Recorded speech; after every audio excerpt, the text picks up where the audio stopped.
And I would like just to talk to you about accelerators and about a place which is a bit special. Because CERN, which has been built around this famous triangle of knowledge, is a place which is really special in a sense.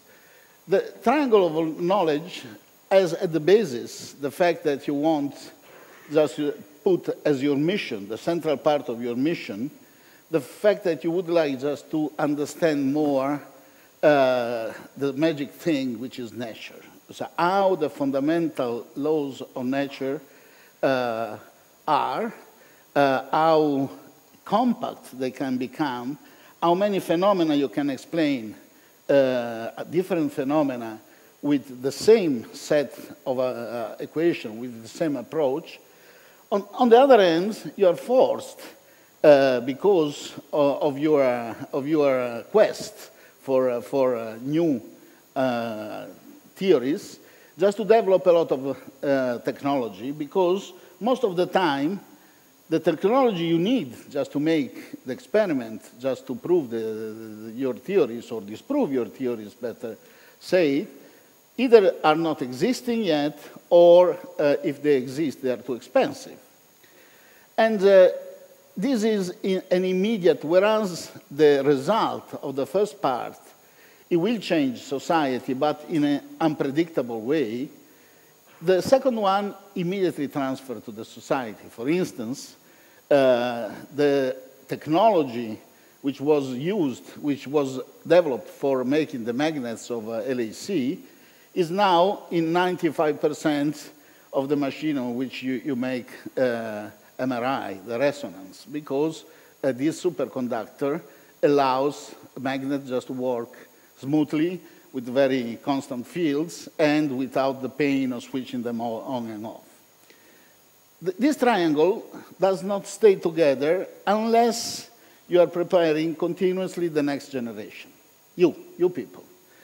Because without the training of young scientists, this field stops. And stops for two reasons. First of all, because there are not enough people doing that. But even more importantly, because you don't bring to the field the fresh look. So people like me, who are differently young, they might know a bit more than you do about physics, but we get, with the age, we get to like what we believe. And this avoids some time just to have the different look, just to, as people say, think out of the box. So training the scientist is a fundamental thing that a research laboratory should be doing, because it's essentially investing in future. And INSPYRE is a typical example of that. The other thing is that science is one of the few language of peace that mankind has invented. For a number of reasons, which I would like just to express a bit more in detail later on, also prompted by one of the questions made to the previous speaker, the beautiful talk that Massimo did, and say, can a laser be used for military? And the answer is yes. They use it for military. Most of the ranging, just to point things, is done with laser. Now, there are lasers which are so compact and so powerful that can be used as a cannon. And essentially, they are used. So, I mean, science, in a sense, is neutral. The use of science is never neutral. And so one has just, in the middle, there is our responsibility as citizens. So CERN was built immediately after World War II. You can imagine that in the late 40s, putting together a German, an Englishman, French, an Italian, a Czech, a Polish guy, was not easy, because up to a few years before, they tried to destroy each other, with a lot of effort in doing that. So a number of scientists, some big names, like Bohr, like Rabi, like Amaldi, like De Broglie, they thought that one of the ways in which you could put these people around the same table was through science. And they pushed it, and in 1954, CERN was founded, with the idea that it was a place where people were doing science, and science for peace, no military research. Now, we have grown up to about 22 member states. This thing is a bit outdated because a couple of weeks ago another country has become full member state. And CERN has about 4,000 people on his payroll, but it hosts a community of another 11,000 people coming from all over the world. The budget of CERN is about 1 billion Swiss franc per year, which is paid by the member states as a percentage of their GDP. So big states pay more,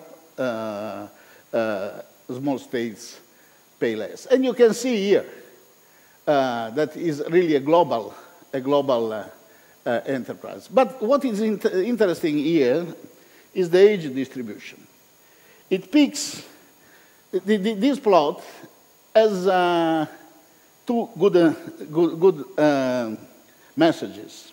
One is that we are doing well this part of the triangle because the peak of the distribution is at 26 years.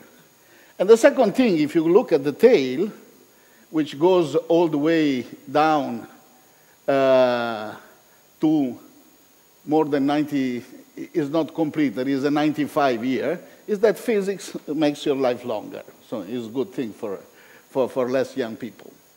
Of course, not all the people stay there, and and about 50% of the people go into industry, into high tech, into banks, and they bring there what they've learned in the period that they were at CERN. But all in all, we are a strange community which attracts now the interest of people outside science because they don't understand how a place where essentially looks very spontaneous, I wouldn't say anarchistic, but is not organized like a military battalion, can perform and do things of the complexity of LHC and its experiment. So people started just to study us. And they asked us just to explain them why they're working. In my opinion, there are a few reasons why we are working, which are at the basis of the science.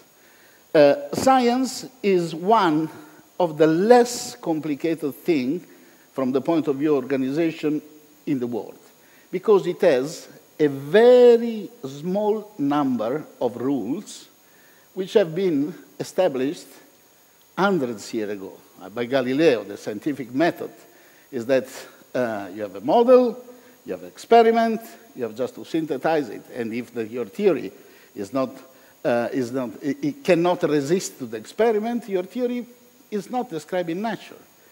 Experiments, just to be valid, they have just to be repeated independently by other people in other places. Otherwise, the result is not good. So, the other point which makes us different is that we are capable of collaborating and competing at the same time.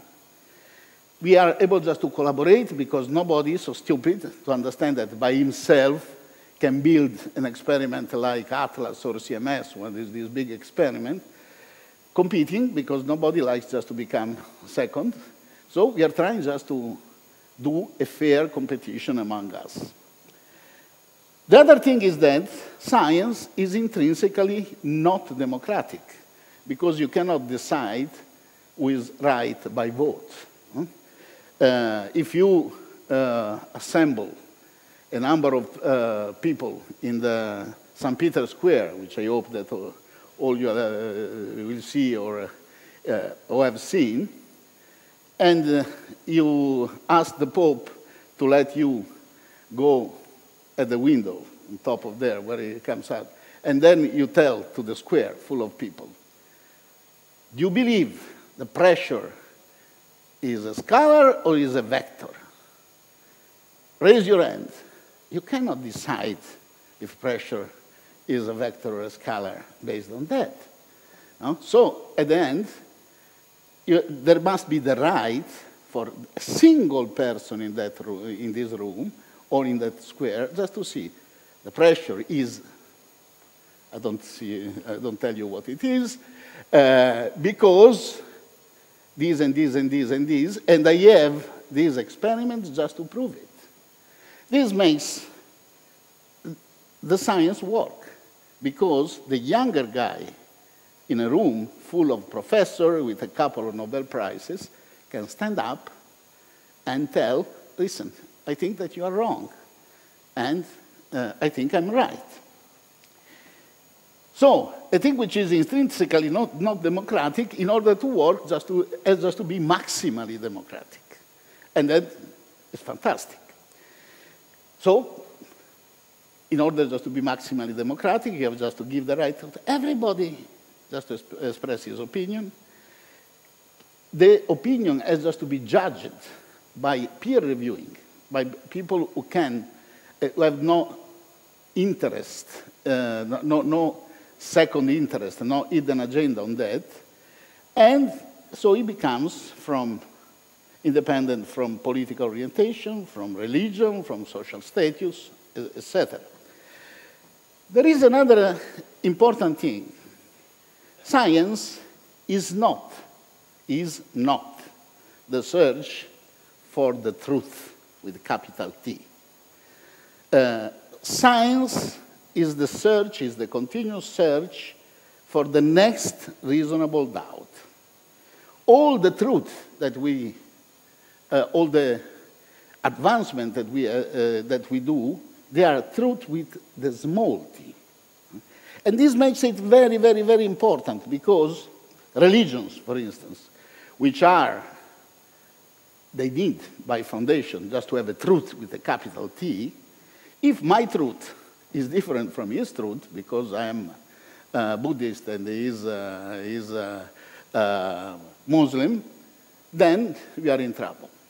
In science, we are all hunting for the next thing, and this makes it much easier just to work in a very composite environment from the cultural point of view. At CERN, in this moment, there are more than 100 nationalities working together. And there are not very many places in which you see a Pakistani working with an Indian, an Iranian working with an American, a Palestinian working with an Israeli, and an Italian working with another Italian. And so it's very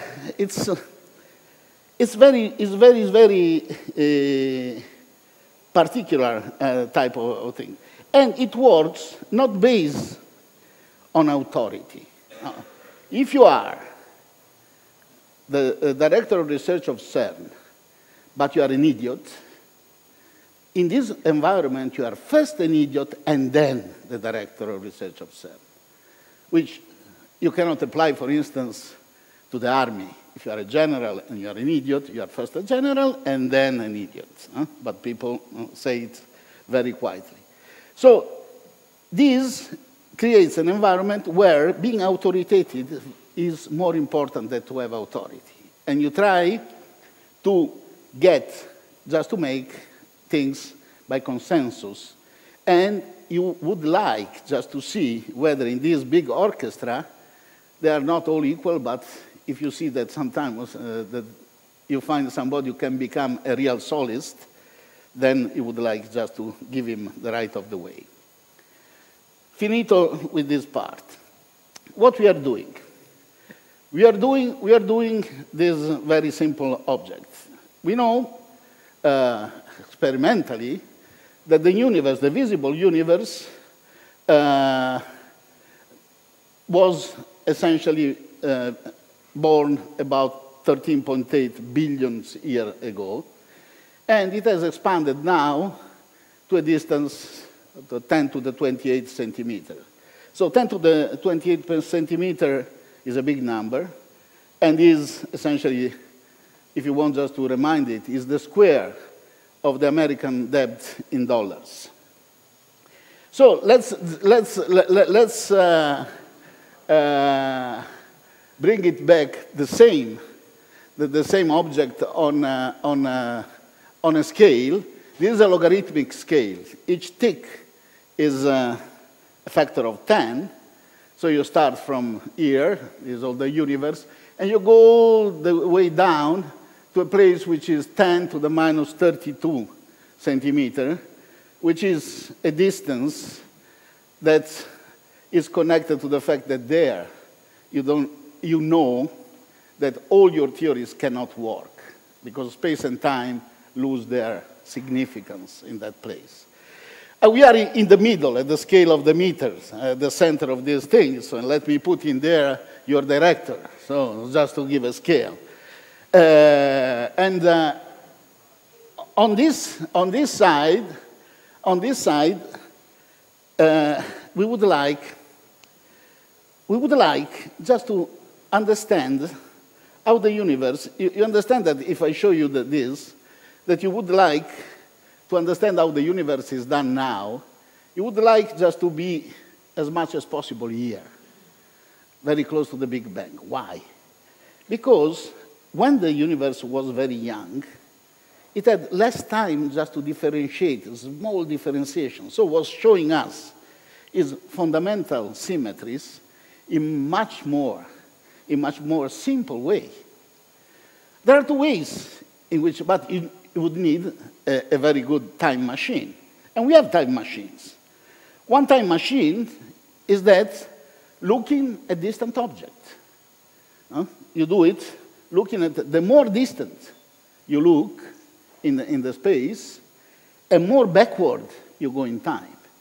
If you look to a galaxy which is 1 billion light years away, since information, light, cannot travel faster than light, you are seeing how the universe was 1 billion years ago. And the more distant you look, and the more backward you go in time. But there is a limit to that. You go back, you arrive to a point where the universe was so hot that all the light emitted was recaptured, could not escape. And this is located about 380,000 years from the Big Bang, which looks already pretty close. If you want just to go beyond that, you have just to use different type of things. Like, for instance, neutrinos, like, for instance, gravitational waves. But you can use also another thing. Since mankind is very ingenious, say, well, since I cannot go there, I reproduce a small Big Bang in a laboratory. I do in a very tiny volume of space. For a very minuscule amount of time, the same condition which were the universe when it was near the beginning. And there you use the fact that the more energy you give to this particle, when you put them one against the other, the higher is the temperature of this microbubble, and the closer is at the beginning of the universe.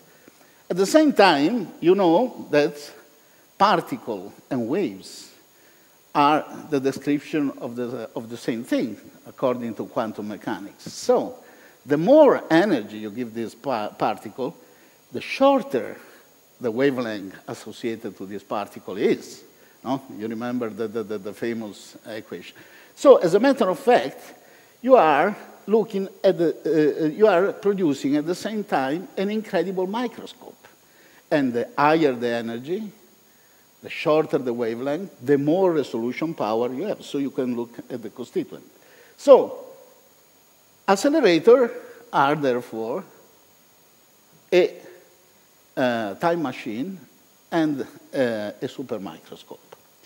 Now, you know with LHC how close we can get to the Big Bang, you remember 380,000 years, we can get up to 10 to the minus 12 seconds after the Big Bang. 1 picosecond. And fortunately for us, fortunately for us, a number of interesting things are happening there. And unfortunately for us, maybe that even more interesting things are happening before that. And for that, we need just to build even a more powerful machine, probably using the technology that Massimo was telling before. LHC is, therefore, a microscope and a time machine, but the microscope is useless unless you put eyes, which look what the microscope can show to you. And the experiment are the eyes that you put around this place. You have a 27-kilometer ring, which contains the highest technology that's developed for this type of accelerator. And in some places, there are in there beams which circulate in opposite direction. And in a selected number of places, you bring this beam together with just to make them collide and produce this thing. And around these places, you build a spherical, let's say, eye, which looks what is happening there and reconstructs this collision, reconstructs what the microscope sees. As you know, probably you have been told already many times, the advancement of particle physics in the last century has brought us with a very sophisticated but yet simple system. All the constituents of which we are made, the stars are made, and are essentially expressed by a few basic blocks. There are 6 quarks, up, down, charm, strange, top, bottom. The names are random, essentially are fantasy name. There are 6 leptons, which is the electron, a neutrino, which is associated with electron, the muon, which is a neutrino a bit more oversized, because he has a mass which is about 200 times the one of the neutrino. And there is tau, the tau, which is a neutrino which is obese. It's very, but is a lepton, is an electron very obese, but it has all the same characteristic as an electron, except the mass. We know that for this particle to interact, you need a messenger, which tells the particle to each other, I'm here, you are there, and we are exchanging this force. And these forces are mediated by a number of particles, which are called intermediate vector bosons. They are bosons because all these particles are fermions. They have semi-integer intrinsic angular momentum, spin. All these other particles are bosons. They have integer. And these are the photon, which is responsible for all the electromagnetic interaction. There is the gluon, which is responsible for the strong interaction, the one which keeps, for instance, a proton, which is done by 3 quarks together, or a nucleon together. There is the Z and W boson, which are responsible for the weak force, which is, in turn, responsible for the working of the stars, the fusion which happens in the star. It's interesting that, for instance, this fact that electroweak is so important, the weak interaction are so important for the life, because a star would not produce heavier atoms. But it's interesting just to see that a byproduct of this thing, which is the production of neutrino, is fundamental just to give the star their life. Because otherwise the star would essentially explode immediately, because you know how much it takes to a photon, which is produced in form of any form of energy, in the center of a star like the sun, just to come up to the surface. So a photon, it goes at the speed of light. No, it takes, since it's bouncing back and forth, it takes it 100 centuries. So it would be impossible just to disperse the energy produced by the fusion if this energy would not be dispersed by the neutrino, which they traverse this thing because they have a very weak interaction with matter, and they are bombarding us now. On your finger, there are thousands of solar neutrino coming through every second. And okay, the problem is that we could not understand how this particle, in principle, should all be massless. And instead, they have different masses. And in order to do that, you need a sort of wizard, which is called the Higgs boson, or even better, the Higgs field. The fact that the mass is the most common thing that we are used just to see, because every morning when I wake up, I go to the bathroom, I have a scale, I look very disappointed to my mass. As a matter of fact, I look into my weight, but even divided by 9.8, the accelerator of gravity doesn't save me.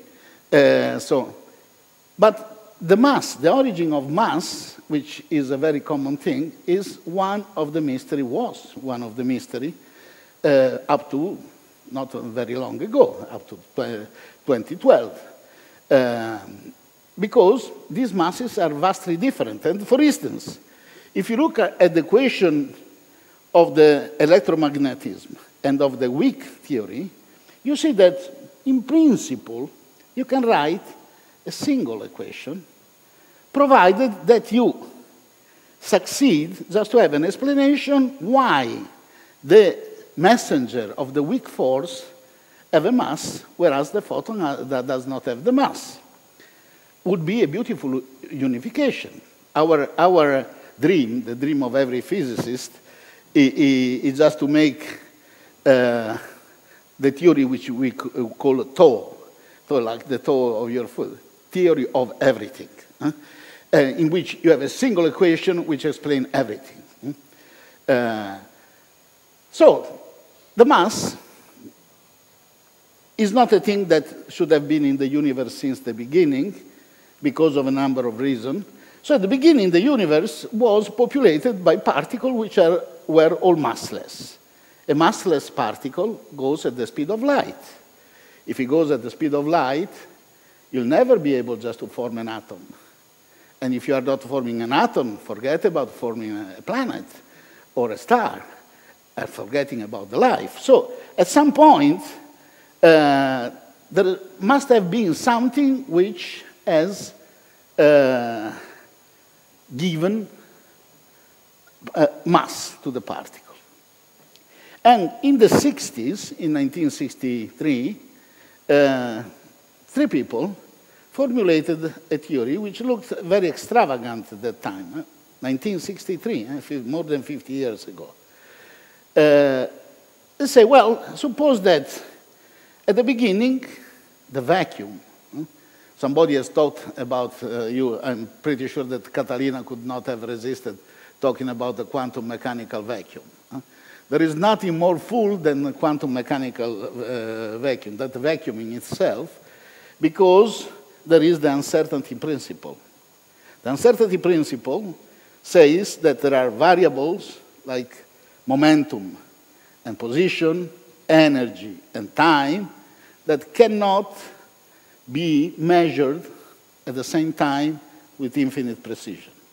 So it means that if you want just to measure the energy with infinite precision, then you know when this infinite precision. Because the error you make, the uncertainty you have on the energy and on the time multiplied have just to be a very small number, which is the famous Planck constant.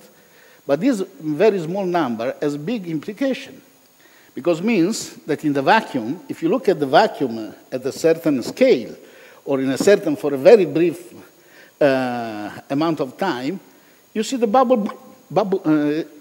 the vacuum which makes bubbles of particle-antiparticles, vacuum fluctuation. And if you measure the energy of the vacuum, you find that it's not zero because of this bubbling. So at the beginning, the idea was that this thing was essentially this field, which they call the Higgs, the Braut-Engler Higgs field, was having a minimum which was very shallow. Then, at some point in the universe, there was a phase transition. It's like when you take water, so the universe was expanding, so it was getting cooler. At some point, it surpassed a certain temperature, and this made it make a phase transition. Like when you cool the water, you arrive at 0 degree, and at 0 degree, the water changes and makes a phase transition. And this phase transition essentially brought this beautiful, smooth curve, imagine it rotated in 3D, into this thing that if you rotate in 3D, is like a sombrero. And the world was here, on top. So you are on top, you can fall almost any time. The moment in which the first fluctuation moves you in one random direction, you fall down in one of these places down there. You oscillate and you stop there. This is what is called a spontaneous symmetry breaking. Here, you were totally symmetric. Here, you can choose where you break this symmetry. And this has brought this potential, the world see a different potential. Now imagine that many years ago, I could not resist just to put it back here, there was a competition. An institute put a very expensive bottle of whiskey for the best metaphor for the Higgs, and was won by this guy in order just to explain how the Higgs field works. He said, imagine that you have a party, and the party is a room full of people. And then at some point, somebody very, very famous, now we have put here Einstein, in the original thing was Mrs. Thatcher, this guy was from UK, enters the room. So all the people go around there. So her freedom of movement, the difficulty that she finds in crossing the room just to go to the place where they serve the cocktail, becomes much bigger than, for instance, if I enter the room, nobody knows me, and I go down there. But there is also an interesting implication on that, because we are talking about, and these people are the Higgs field. But what is the Higgs particle? The Higgs particle is the fact that this field can interact with itself. How?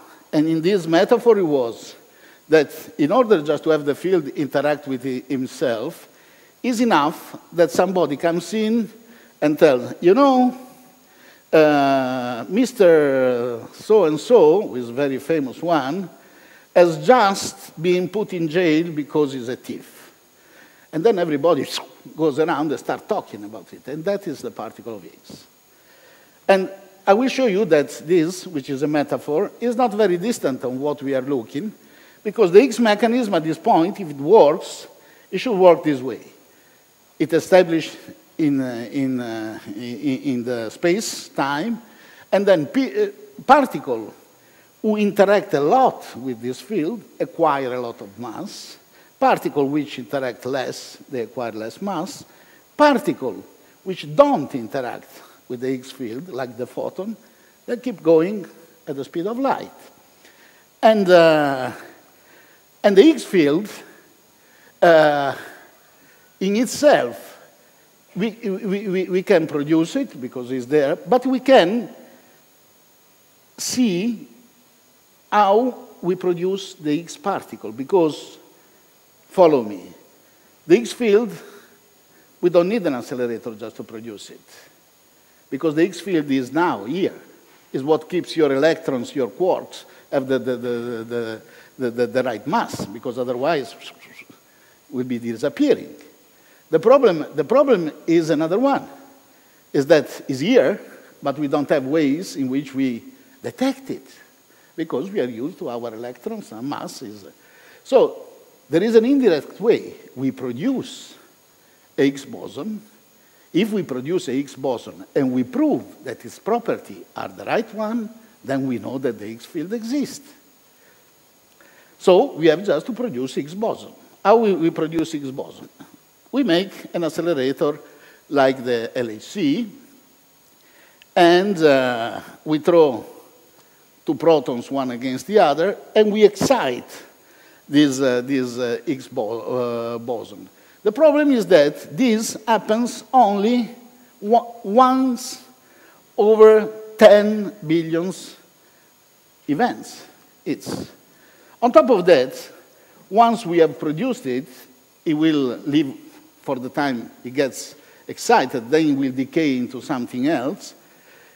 We want it just to decay in something that we can observe above the million particles we are producing. And for instance, we would like just to decay into photons, because then we can reconstruct these two high-energy photons, make the mass out of which these two photons are decaying. But the problem is that the number of times it decays into photons is only 2 per mil. So it's 2 per mil, and then you have just to put it another factor, 10 billion. So if you want just to make a comparison, it's like just to look for a needle in 100,000 haystacks. And that was the thing of LHC. And we did it making this beautiful machine, which I cannot resist just to show you how it works, if it works. You know, accelerators sometimes are funny. And this animation shows you how this thing is constructed, 27 kilometers. These blue things are 15 meters long magnets. We have almost 13,000 of them. In the middle are planned. And in the middle there are buckets, bunch, which contain 100 billion of protons in small packets.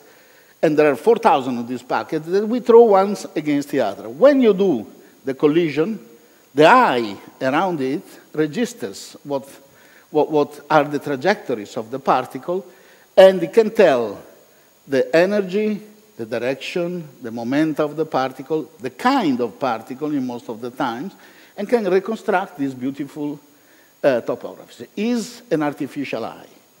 It's easy just to say, it's a bit more difficult just to build.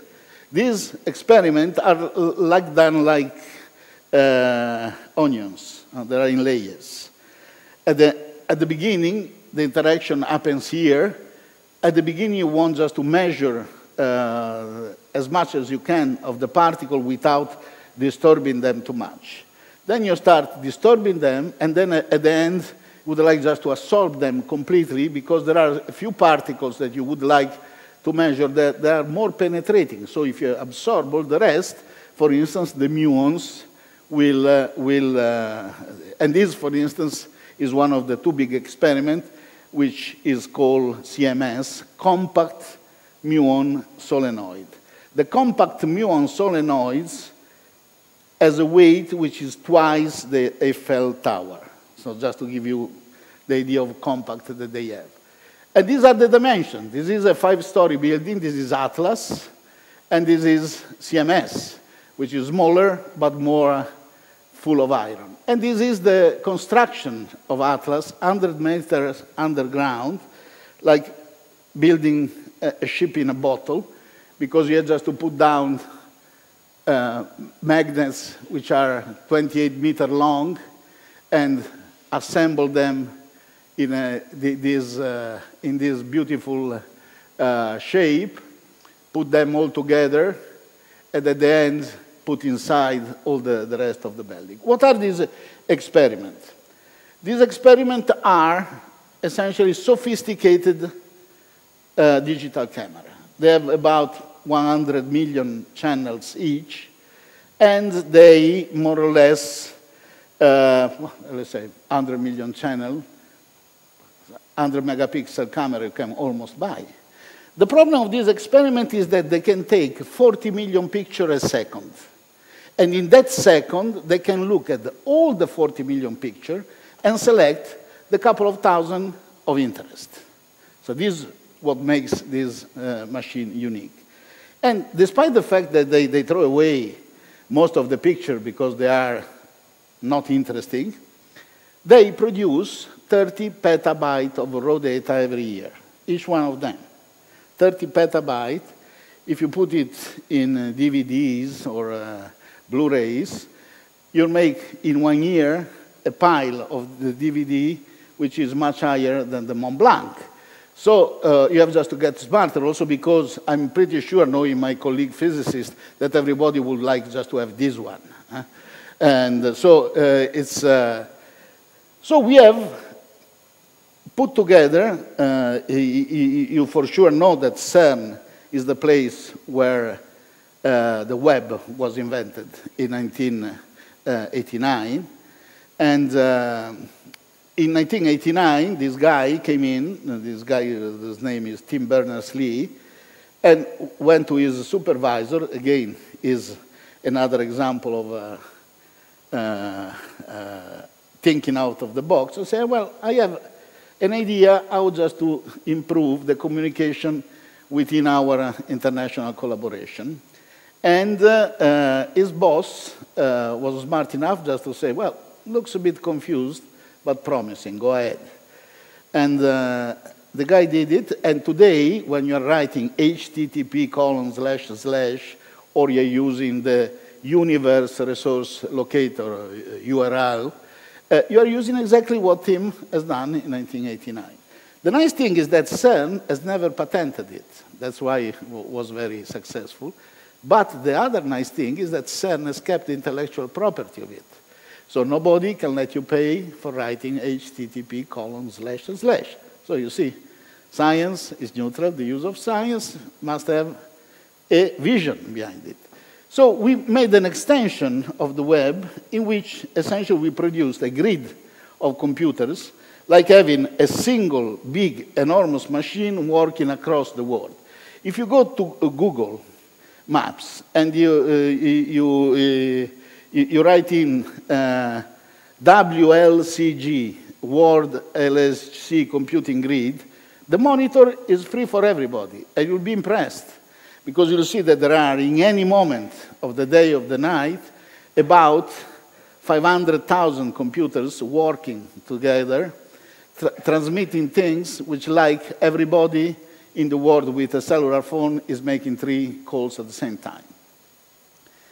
But of course, this thing, because of this paucity of the good events, needs a lot of these hits, and you have just to make better and better machine for doing that. And then this is the story, how you do a discovery, for instance. You start, you see, in 2011, April 18, you start accumulating data. And most of the data are 2 photons. These are the 2 photons events, which come from different things. You can produce 2 photons events, but then the things goes up when you have statistics, and when you succeed just to take away what is the normal physics, and you see this small bump, and this is statistically significant, which means that the probability that this bump, this small thing there, is a fluctuation of the background, is just to be less than 1 part in 30 million, then you call it a discovery. And of course, if you are prudent, you do it with 2 experiments, and each one has the same result. And you do it with different channels, because the Higgs does not decay only to photons, decays, for instance, to 4 leptons, electrons, or muons.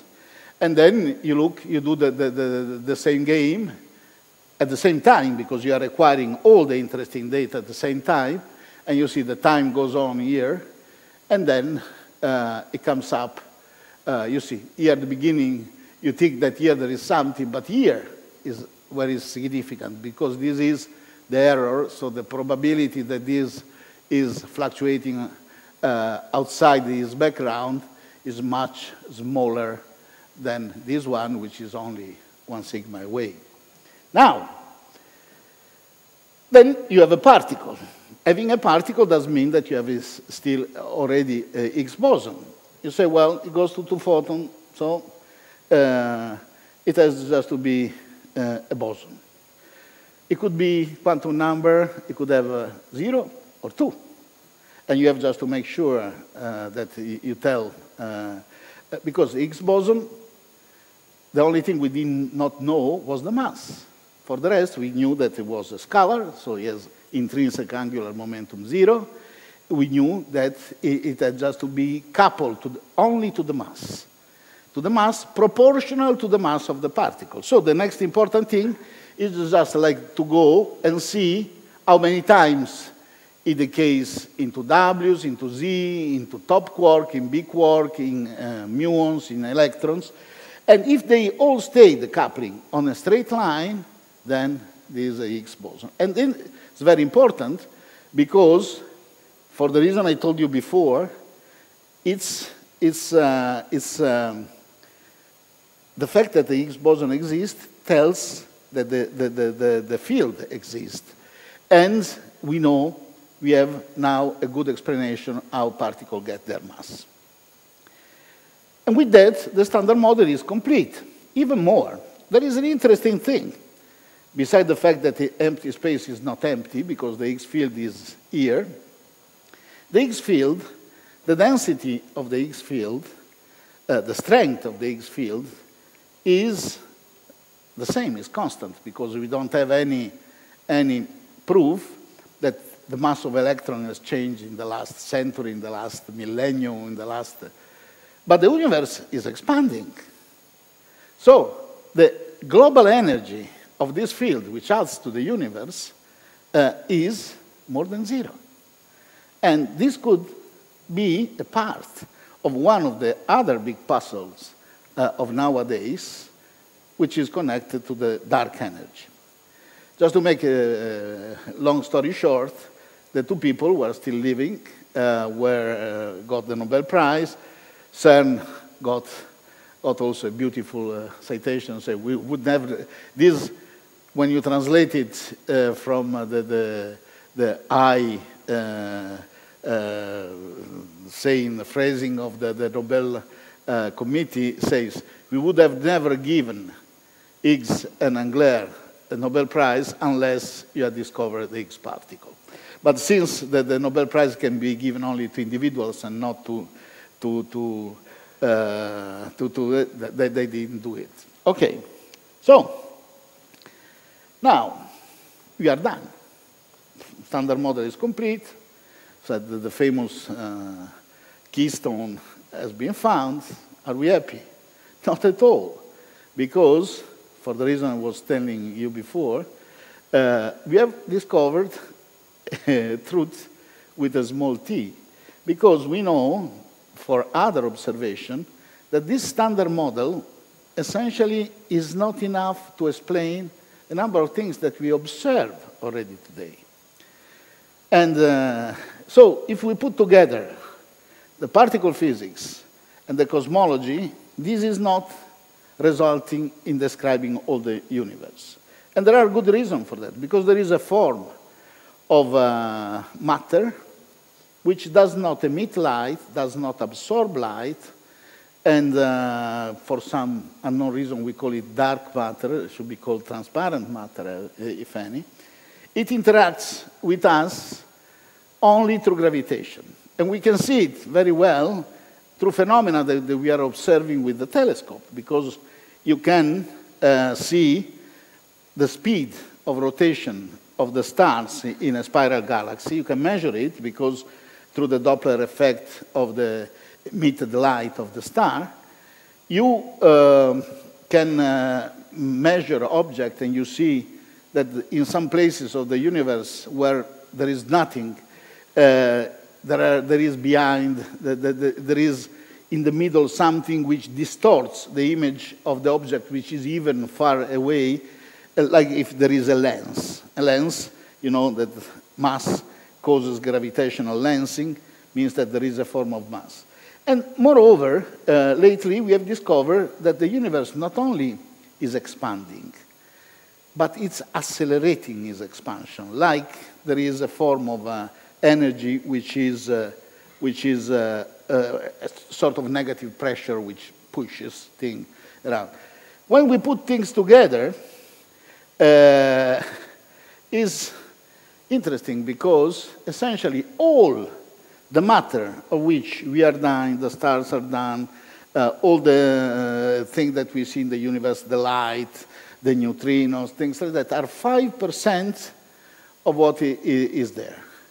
The rest is about 73% of dark energy and 23% of dark matter. So you understand that if you decide just to become a physicist, you will not be without good question for the next years. And there are, of course, theories that try just to explain that. One beautiful theory, this is a collection of Nobel Prizes on particle physics in the last 50 years. And there are theories which sometimes are essentially anticipating. Most of them will disappear because nature and experiment will prove that they're not good. But one of them, which is particularly interesting, is called supersymmetry. And supersymmetry tells that there is a form of matter which is sort of a specular image of the matter of which we are made from. And the specular is obtained transforming all the fermions, all the particles which have a spin, semi-integer spin, in something which has an integer spin, and vice versa. What is, at the end, just to make it simple, a symmetry like that, is that it connects the force particle and the matter particle, essentially connects a symmetry between matter and forces, which would be the next level of the generalization. Of course, in order just to prove that this will solve a number of problems, which I will not now go into details, but this will nevertheless be a very big advancement. Of course, we have just to find them. Another thing is that maybe that our description of particle is not the right one, like essentially waves or point-like objects. But there are tiny strings. So you have heard about superstrings, and superstrings have a nice other implication, is that superstrings contain supersymmetry in a sense, and essentially have a good explanation for why the gravity is so small compared to the other forces. Because the gravity could be mostly in the other dimension that we don't see. And only a small spiff is coming from the extra thickness of this dimension. So extra dimension is, imagine that you are living on a sheet of paper. A sheet of paper, to good approximation, you can see it as bidimensional, but it has a thickness. And so one of the things that, for instance, LHC does is it measures if it can find extra dimension of the dimension allowed by the resolution of this microscope. So far, we are not succeeding in it, but this is essentially more and more you advance with this search, and you push the limit of your resolution or of the mass of the particle you are looking, you are destroying models, and so even not finding is an increase of knowledge. But we like just to make jokes about that, say infinite number of searches, zero result, big confusion. But now, what is in front of us? Now we have this beautiful machine. It has another 20 years of program. And the program will go on in two directions. One is just to produce the new thing, the new whatever it is, particle effects. The other will be just to study with a lot of precision the thing, the model that we have now. Because if this model at some point will have just to fail, like for instance, the Newtonian gravity failed at some point, or the classical physics failed under the pressure of observables which were not explained by this theory. And so these two things are going on in parallel by improving the amount and the precision in which we can make experiments and acquire more and more statistics on that. And then in the future, we are even thinking of making a bigger machine. Now we are studying a machine which will be 100 kilometers in a circle, which will have magnets which nowadays nobody knows how to build except in small specimens like that, which will have incredible technical challenges, but will not be built tomorrow. When LHC was conceived as an idea, as a necessity, was 1983. And in 1983, nobody would have told you that you can build a couple of thousand of these magnets industrially in a finite amount of time. Okay, now let me skip this. A couple of considerations. I told you there is a lot of technology involved in that, and this technology goes immediately to the society, because when you cross what society needs with what you can know how just to do in the field of electronics, vacuum, accelerators, you see that there is a lot of field in which you can immediately benefit the society. One is, for instance, that you can use particle just to cure deep-seated tumors in places where it cannot be surgically operated without causing damage, and with the use of particles which are heavy, so they will proceed up to the target doing very little damage, and then when they get there, they do the most of the damage, which you would like just to do, because if you have a tumor in the inner part of your brain, if you use gamma rays will be absorbed exponentially. So they will damage your healthy part of the brain while trying just to kill the tumor. If you have something which is like a depth bomb you send in there, this will be much more effective. And soon somebody will be talking about that tomorrow, I think. But the other thing is that in order just to do that, you know exactly, you must know where the tumor is. So you have just to develop better thing of imaging. Positron emission tomography, for instance, which again was pioneered and invented at CERN, is using antimatter. And when you tell people, you know, antimatter is rather common, because PET means positron emission tomography. Positron is the antimatter of electrons. It's not only for angels and demons. It's for real life. And then you can build beautiful things. This, for instance, a thing which is used to do mammography, to diagnose breast cancer. And now, objects which are commercial have a resolution of 3 millimeters up. This one has a resolution which is between 1 and 1.5 millimeter, which will give you an advantage of more than 1 year in the development of the tumor. Or this other one, which is also another beautiful object, which puts together computerized tomography with positron emission tomography in such a way that you can look functionality and morphology at the same time. And then there is the fact that we can use network computer very efficiently. And when you do, for instance, irradiation of a tumor, you have just to do it, the simulation before that, and you need just to have a way, not every hospital has all the computing power. So the fact that there is an efficient computing grid, now, which is now evolving into the cloud, will allow just to have this sophisticated simulation being run. And these simulations are originating from the fact what we need just to develop this big program for our experiment.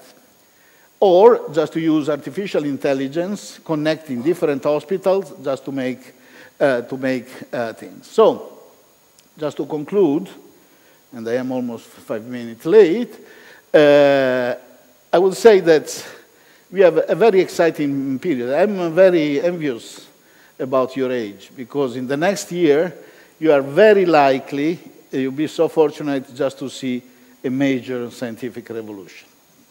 So, in the next 10 to 20 years, nobody could be tomorrow, could be 50 years, but it's very likely that in the next 10 to 20 years, there will be a genius, or more than one genius, which will make this jump to the next perception, like it happened at the beginning of the last century with the relativity and quantum mechanics. And you are lucky just to be there. And in the meantime, you have just to provide the next genius with enough meat, just to, and enough evidence, information, just to see. And big surprises could be really around the corner at any moment. So we need to be flexible, because nature will tell us which direction we have just to go. We have just to be prepared, so keeping pushing. We have just to be not shy, just to have visionary idea, and especially in the high risk and research is high risk type of thing, we need just to have a bit of luck. Thank you very much.